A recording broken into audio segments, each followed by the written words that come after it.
حضرت ابراہیم علیہ السلام اور حضرت حاجرہ کا نکاح۔ حضرت ابراہیم علیہ السلام کو جب آگ میں ڈالا گیا تو اللہ تعالیٰ نے ان کو آگ سے زندہ سلامت نکالا، تو پھر انہوں نے ہجرت فرمائی اور مصر چلے گئے۔ مصر کا جو بادشاہ تھا وہ ہر آنے والی عورت کو زبردستی ایک رات اپنے کمرے میں رکھتا تھا، تو اس نے حضرت سارہ کو بھی زبردستی اپنے کمرے میں رکھا۔ جیسے ہی وہ ان کی طرف ہاتھ بڑھاتا تو اس کا ہاتھ سوکھ جاتا، جب پیچھے کرتا تو ٹھیک ہو جاتا۔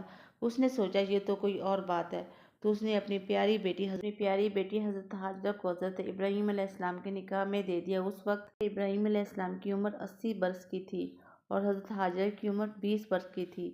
پھر ان تینوں نے ہجرت فرمائی تو اللہ سے دعا کی، اے اللہ ہمیں نیک اور صالحہ اولاد عطا فرما۔ اللہ تعالیٰ نے ان کی دعا قبول کر لی اور ایک پیارا سا بیٹا حضرت اسماعیل علیہ السلام ان کو دے دیا۔ جو ہم قربانی کرتے ہیں انہی کے نام پہ کرتے ہیں۔ بے شک اللہ نے بعد میں دمبا رکھ دیا، لیکن